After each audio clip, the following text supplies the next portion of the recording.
Yes, Ms. Woody. Thank you. New York State mandates what the requirements are for the chiefs and those who are elected. And one is that they have to have more education and trainings than those that they oversee. So, masters, no masters, 2-year degree, it doesn't matter. They still have to have more education than those people under them. Thank you. Used by the fire board to operations manual policies 9 and 10 and the consequent abatement of PESH citations. I'd like to make a motion. Go ahead. I'd like to hand it up to Terry Lincoln.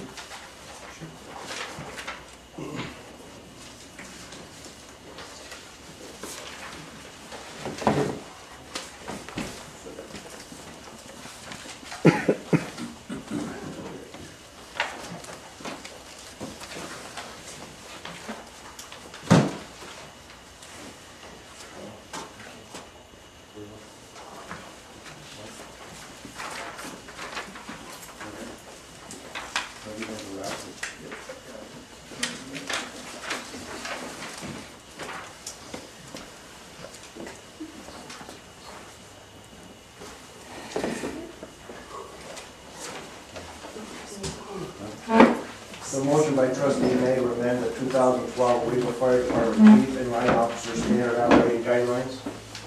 Whereas on 11/22/13, the Village of Owego was issued citations by OSHA and PESH following investigation of the line of duty fire, death of firefighter Matt Kari, and the injury of firefighter Dan Gavin. Whereas the Village of Owego was given an abatement date of 1/8/14 that has been extended until 6/1/14.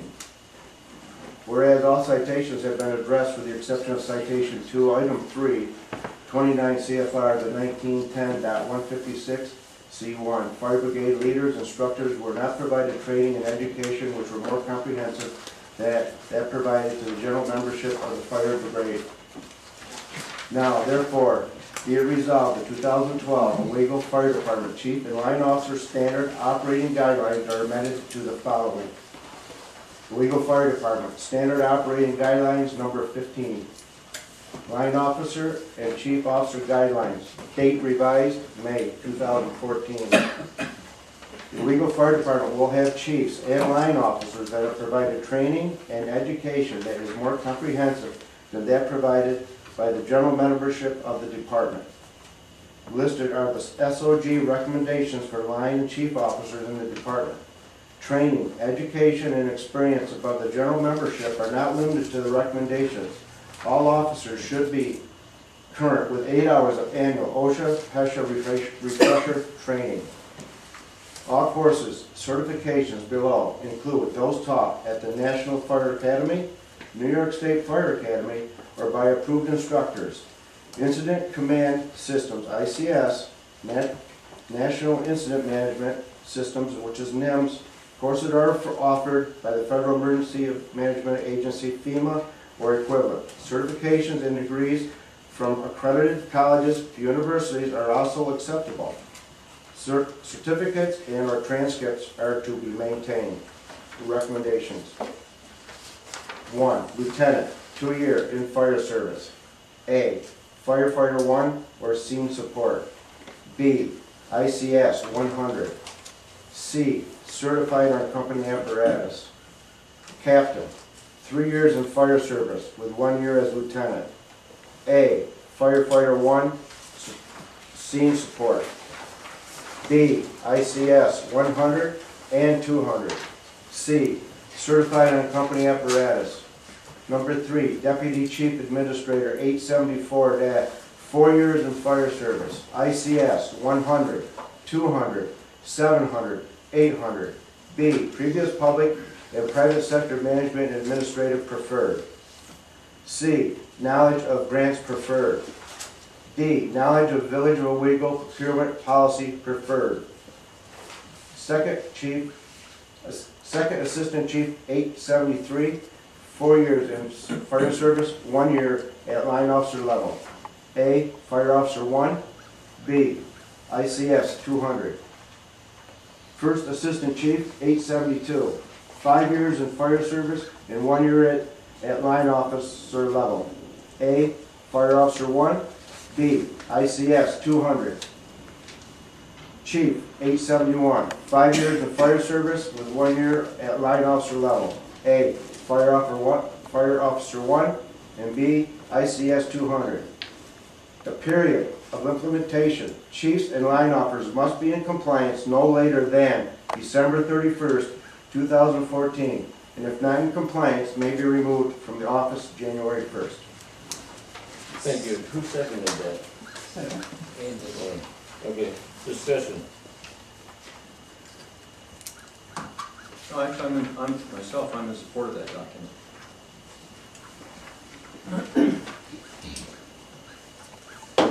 I'd like to offer some amendments. I'll pass out the amended version.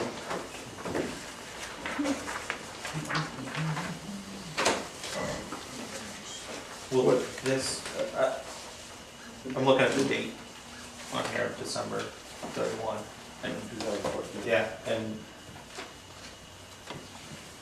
on the first page, you note that our PESH abatement is due by 6/1.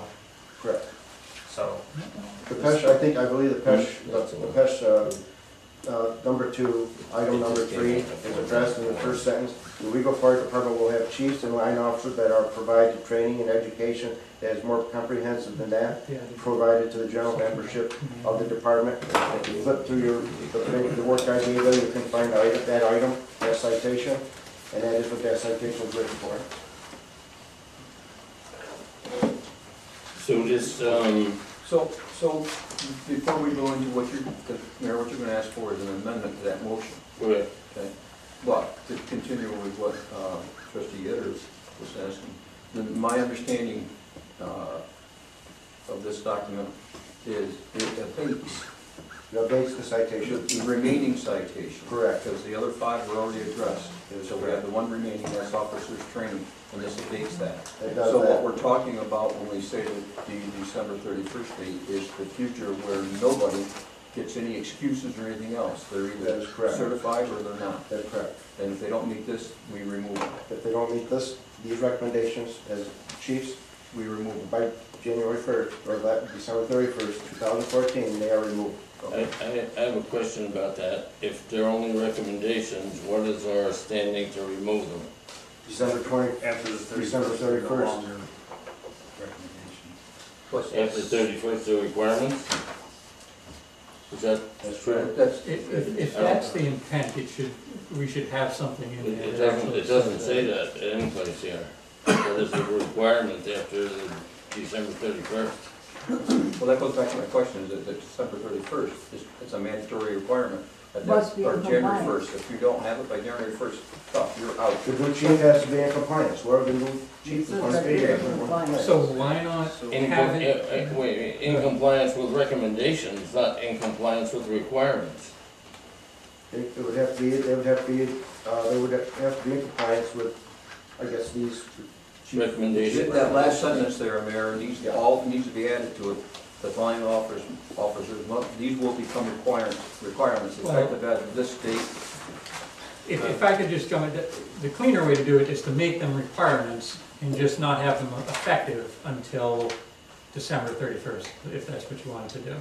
Well, firefighters training best practices only says recommended. Well, but you're intending to make these requirements on December 31. Yeah, So why not just Yeah. make them requirements and have that to be the effective date? I would also like to point out that the former document from December 5th, 2012, which was passed by the fire board, said that the standard operating guideline minimum requirements for line officer and chief is firefighter 1. Yeah. So we're retreating from that recommendation. We are watering down what was the recommendation in 2012, correct? Not yet, because that document has not been approved yet. Our goal for tonight was to abate and is to abate. Citation. Well, Just abate the number 6 citation. The number 2, was it, item 3. And the fire Let's board abate did not that. address the whole I document. actually do not think it abates it. I mean, that will be a question for PESH, That's but going to be a PESH, and I'm pretty certain that's going to get, from the legal people I've been discussing with, work with PESH directly. Steve, in your motion where it lists A, B, and C under each position, is that an and after each, or? No, I just got that in order, just A, B, C, D. They have to require, they have to satisfy each one of those Yes, within each title. yes. All of them. Yes. There is a requirement also, Steve, that in that regulation that you're attempting to abate, that it says the training and education shall be provided to fire brigade members before they perform fire brigade emergency activities. So what would be the plan between now and December 31 for officers performing fire brigade emergencies who don't meet the training requirements? I think Baruch can better answer that than I can. Well, right now, as I understand it, the chiefs that are in training, and they're all signed up in their classes and so on, one will be done by the end of August, or the middle of August, the other one will, if they stay in the Monday night programs, actually will not meet that deadline. So you need to keep that in mind. Right, I understand that. Okay, so unless they get their butts together and get in an accelerated course, two of them aren't gonna make it. Right. Okay, so with that understanding. But there's nothing that says that with the ICS command, that those that are in the fire department here know that with the ICS command system, that the chief has to be the one in command on the scene, and many times they're not because of the structure. Doesn't mean that the chief isn't there, isn't aware of what's going on, isn't keeping track of his personnel. But it may be the ISO, the incident safety officer, who might be better informed. You really want to float around. But it does not have to be the chief to take command. We just finished up 4 people in the department that are now Officer 1 certified. And so by June 1st, in theory, question whether or not the experience is there, but to meet that qualification, they're now trained above. Any one of those 4, plus the existing ones, could take command of the scene. And that's actually what we could do, say, okay, chief, be there, monitor your people, learn, but this guy's in charge. Right, and I think that was one of the major concerns that PESH had, was that not only to implement a policy, but to have someone on the scene who's properly trained. Right. So if we build something into the policy that said essentially that the officers, during this period of time where they don't meet training requirements, that they not perform, emergency activities at their level of officer, not command the emergency scene, but rather delegate that to someone who's properly trained during this interim period, would be, I think, a wise thing to put in. And I wouldn't argue that. I believe Doc has just finished his Officer 1, and he happens to be, don't always agree with him on things, but he happens to be a pretty sharp guy. And I think he's also very safety conscious. And for him to say that, if we said to the chief, he's the one that's in charge until you're certified and blah, blah, blah, he's the one that's in charge, that wouldn't bother me at all. What I do not want to do is to force our chiefs to become a popularity contest again, and no matter which side it goes right now, it is becoming a popularity contest. This group wants this one, this group wants that one, and that's not the goal. The goal is to get us, as of, well, Steve's document, December 31st, that the only officers that come forward from company level, through fire board, through whatever, are properly trained, or don't bother nominating. But in the meantime, I believe there's stopgaps that people want to work at that will allow it to do without getting in and abrogating or taking away the rights of the membership to elected officers. We can set the criteria, so that you can't do it by popularity. And that's my goal in the end here, is get the core of that document was presented right there, it's good. There's some minor changes in it. If we could work together, we'd do it. But in the end, it's the same goal, to stop the popularity and get trained officers in there and grow us forward for safety. Long-winded answer to your question, Steve. So there will need to be a written plan for how that happens in order to abate the PESH citation. Well, I think you can implement that tonight. I've seen an annotated one here that's been handed out, and at the end, the attorney, I believe, no officer should command fire brigade emergency activities until they have successfully completed the education commensurate with, and their duties. All fire brigade emergency command activities shall be assigned to the appropriately trained member.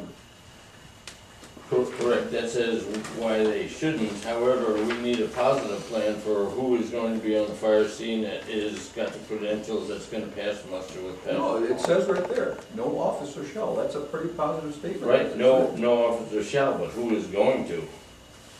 Well, Mayor, we don't know, today it might be Steve is showing up, because he's one, or it might be Lee, or it might be, Doc Colbert, it might be Jimmy.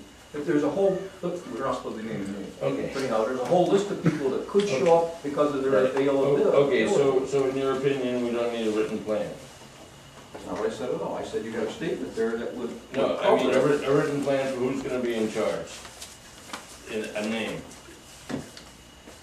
No, I don't think. Okay, that- Well, we that's fine, can't that's put all. a name in there when there's 4 or 5 that could be. Or more.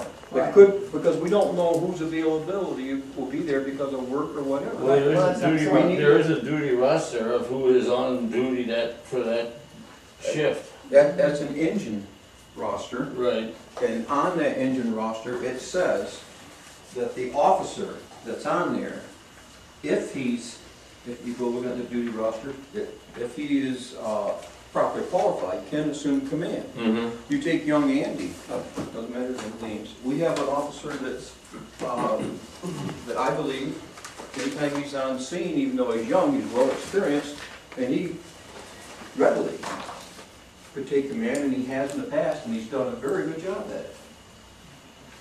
So each of those duty engines, which I know there's a lot of grumbling about them, I happen to agree with, have the capability to provide an officer if that officer is properly trained. 803, Lee's normally its duty officer. He's properly trained and he's certified.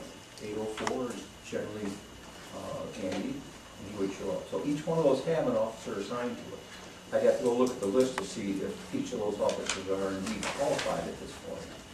Is it easier to put together a list of individuals who have That you can fire do. officer one Yes. that and can be say, done rather these are quickly. the people that may be in Appended command, to it, yeah. and that covers everybody? Kevin, would it be possible for me to speak for a second on the fire department? Go ahead. Briefly, Rusty. Very briefly, it's not troublesome or anything.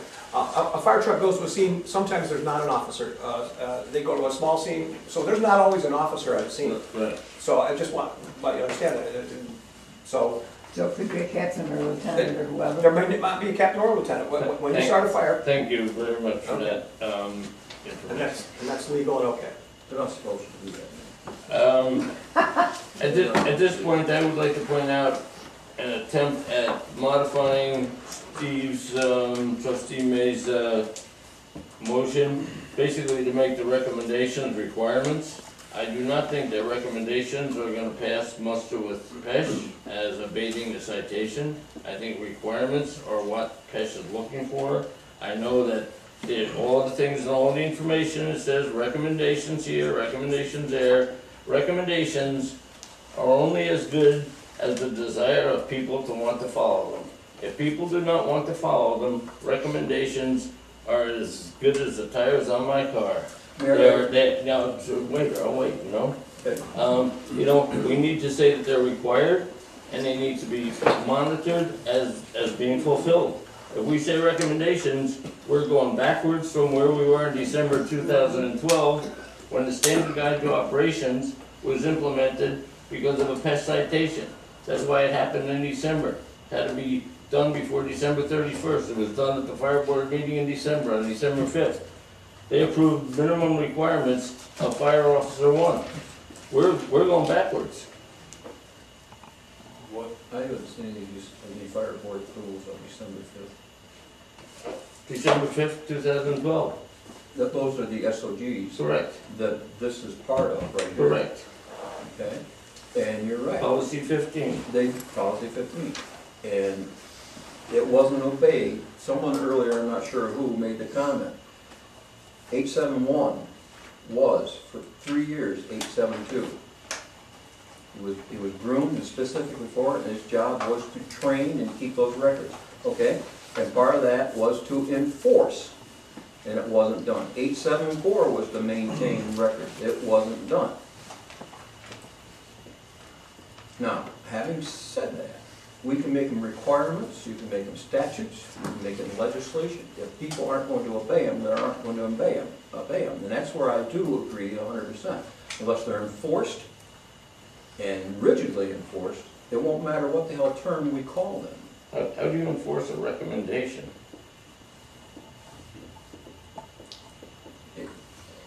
Agreed. If it's a recommendation, it gives some latitude that a requirement may not.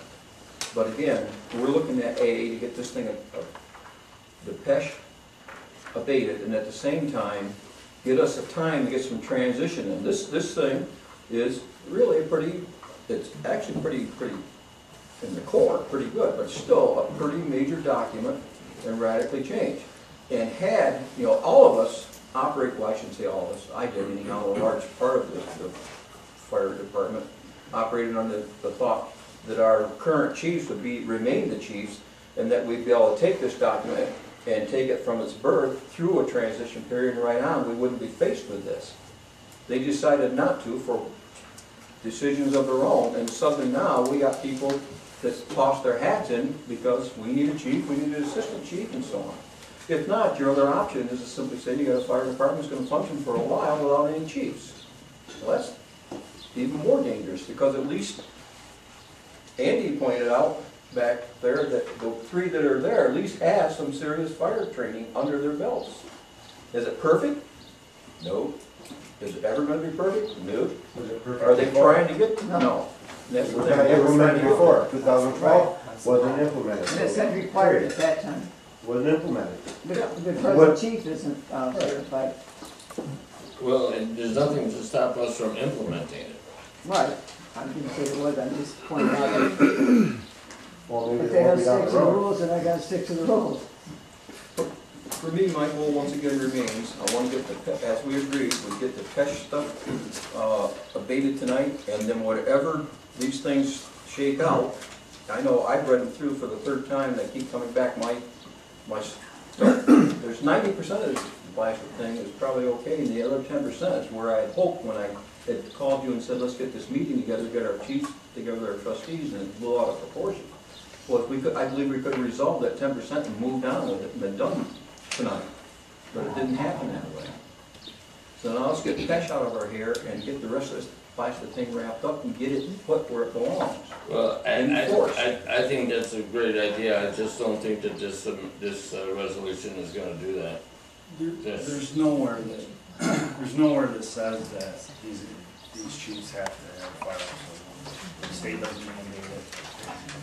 PESH is saying that they have to have training and education that's more comprehensive than your general member. Let me finish. Yeah. So that's not saying you gotta have firearms for one. It just means that maybe you've been involved more, you have more training, more education than a general member. And that's what the citation's based on. So as long as you have line officers and chiefs in those positions that have training and education beyond a general member of some sort, they're meeting what PESH is saying. Now, you say you think this isn't gonna cut it for PESH. What you think isn't knowing. You don't have confirmation from PESH that this doesn't make it, right? Correct. We had this manual in 2012, page 43, said the line officers and chiefs are required to have it. Right. That's the former manual, while you were mayor, while other people were in charge, and it wasn't followed. Hence, we got PESH violation. Okay? It does back it up, but we had to back up because it's been ran so poorly in the past. And we're backing up to move forward. Okay? We're gonna take many steps ahead here in the near future, but I see nowhere in this that doesn't answer the PESH citation. Let me read it. Citation 2, item 3. Obviously, it's this type of violation serious. 29 CFR 1910.156, C1. Fire brigade leaders and trainer instructors were not provided training and education which was more comprehensive than that provided to the general membership of the fire brigade. Owego Fire Department fire brigade leaders and officers were not trained above its general membership. The deceased Captain Bakari had only received Firefighter 1 training. Lieutenant Gavin had only received Firefighter 1 training. If you go back to my motion, the first sentence of the motion, the Owego Fire Department will have chiefs and line officers that are provided training and education that is more comprehensive than that provided to the general membership of the department. I agree with you, but our problem comes when we don't know what those thresholds are. It leaves it up to a lot of interpretation. What's more trained? Who decides that? If we can be a little more scripted, and we're starting to get there. We're getting there. That's what we have to be. We get in trouble when we say, We're headed that way. yeah, We're headed that way when we adopt this, the proposal manual Yeah. after we've gotten to that. and I don't think it hurts us to Take care of make them that. requirements either. I don't think that's, They were what's it gonna required hurt to make it before. requirements? If you're not compliant, it's gonna hurt a lot. Well, Yeah, you're gonna have more if we're not in citation. compliance and it's a recommendation, we're in trouble too. I mean, I would think at this point, PESH is gonna watch us. I'd say, They said be careful How we worded it. how you word it, because if you're too specific, They, you back yourself in a They corner. they mean PESH. right, however, to get back to your point about recommended versus required, firefighter training best practices, which I think you all got a copy of or have seen before, the best practices that they cite are firefighter 1 for interior firefighters, fire officer 1 for fire officers, which is lieutenants, captains, and chiefs. And, you know, you can say best practices are too good for us, but I don't think so. I mean, I wanna see It's still a not- high, It's still not required. you're right, it's still not required. If you want to, I mean, if you choose to ignore best practices and go with something because it's not required, that's We're not fine. talking about permanent here. Pardon? We're not talking about, this is just to take care of the PESH thing. We are looking to move forward. In the new ops manual, it The will new ops probably say manual is going to required. be required. You just need to get rid of this subject. You need to update the citation. Well, then, in that case, we can adopt the amendments that I propose that will say it's required, and we can put it in abeyance until they can fulfill it. The amendment as it's proposed, policy 9 and policy 10, as it's proposed. No, that's not what I'm proposing. I'm You're proposing. talking about the amendment to Steve's? Correct, yes. So there, just to clarify, there's really three main distinctions between what Steve is proposing and what the mayor proposed. One is that to make the education training requirements as opposed to recommendations. Number two is to change the this leniency period from December 31st to September 30th.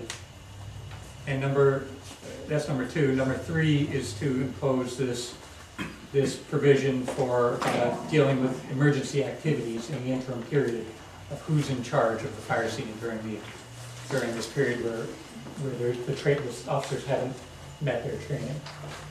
Those are really the only three distinctions between the two. I think we need that interim language for PESH to give this a go at.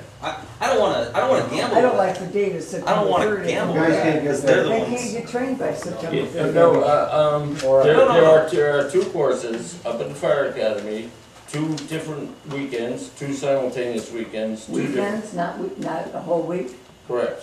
Okay. Saturday, Sunday, next Saturday, Sunday, another one, I think there's one in late August, one in September. So it's doable by October 1st. Okay, here, but I'd like to have Eric finish what he was saying. I'm referring to this language that will give us somebody on a scene that's got the requirements that PESH is asking. The county does have a paid fire Fire coordinator. Fire coordinator and someone like that. who would meet qualifications to be on the team. Okay. And So- and he's paid. So maybe we add that name to the list. And that's certainly an option, that's certainly an option. But again, when you're looking at the language here, I myself, there's a couple parts on here that I'm not thrilled with. We're on the last page, and we're looking at, starting with the statement, no officer shall command the fire brigade. I think that language from that point forward is pretty good. Okay? I Shall think it's pretty- perform, is that where you're at? Sorry. Shall- Yeah, shall command Okay. the fire brigade emergency activities until they have successfully completed. That in itself says that I don't care whether you're a chief or carrying the water bucket. You're not in command of anything because you didn't complete it. And whoever is on scene, Steve, because he's fire officer one, can tell Earl, you don't have it, I'm in charge. And it's an unarguable thing. But again, I want to go back to the dates that are locked in here. You're right, there is courses at the academy in August, and we have our one candidate for 871 is already signed up and registered to go. So presumably he passes, he'll meet that officer training, and he's presumably golden at that point. But the other two, because of their jobs, are taking it the same way Warfel did, the same way Lee did, the same way Scott was going to, but didn't. Don't wait, because it's an 18-week Give me some period. people's names. Well, that's fine. Go ahead. Go ahead.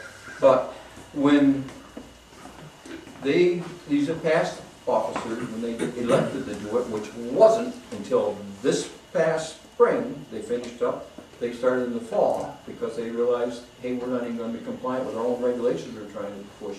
They were given that length of period, and it's 18 weekends to do it. That goes back to my comment, that your December 31st, which I think is great, is an incentive for these guys to accelerate their program, you know, but we got two of them that probably ain't gonna make it, because they're trying to keep their job and still going with that training program that everybody else went through. They start up in Appalachian next June Monday. 9th. So, I think it's June 9th, isn't it? and they're working diligently to get there. They won't make it by December 31 or by September 30. They won't make it by We ended December August, I 31. think. September 30 is a deliberate effort to force an issue that is not equitable to what we allow the past officers who were responsible for these damn programs and didn't honor them and didn't do it. So are you saying December 31 is the preferable date? That's, from my standpoint, it is, because it gives us a workable transition date to get in there. As far as making them requirements as of December 31st, 2014, I have no problem saying they're going to be requirements immediately effective at that I point. agree with you there. It gives us a transition time to get other eligible people. And I like this. Well, but this does not, your resolution does not say that. We can amend it. So why don't we go then? We can amend it at the end if they don't make their certifications by December 31st, 2014. Well, It's going to be a requirement after, it's a If requirement after it's December okay with you, 31st. trustee May, I would suggest that then for the whole board, that this notated document, that we read it so everybody, let the attorney, let the mayor, I don't care, read it so everybody's on board with what it says, and then we can make the motion to amend it, instead of just kind And of, then which one? Which one? This one. Working on the one that the mayor passed out, but changing the September 30th date back to December 31st, if that's the consensus of the Oh, I board. thought, we're using the one that trustee, No, we're using the one that we're the using the one the mayor mayor passed handed out. out, this notated one. Why don't we just take about a 3 to 4 minute break, everybody read the one that I just handed out and compare it to the one that trustee May handed out, and then we can resume discussion. Didn't